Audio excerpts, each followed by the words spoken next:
natin guys kung paano magkaroon at ano ang reaksyon ng magkaroon ng unang apo guys. Ito yun guys, first time lola sa wakas guys.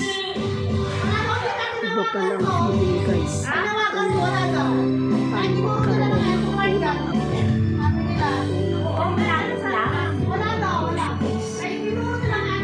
Masaya ka guys, lalong-lalo na nakikita mo na yung apo ay napakaganda guys, kamukhang-kamukha ng kanyang lolo guys.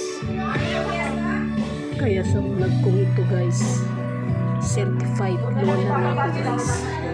Tuko na feel na matanda na pala ako guys, pero sa itsura ay hindi naman guys, diba? Yan ang aking apo guys, napakaganda guys, morena nga lang siya guys, katulad din siya ng lolo niya guys. Dahil ako guys ay maputi, ganun din ang daddy ng batang yan ay maputi din, pero yung mami niya guys ay morena, kagaya din ng Ambrosio, morena sila guys. Pero okay na rin guys, dahil alam niyo yung batang yan, smiling face guys, laging nakangiti yan guys.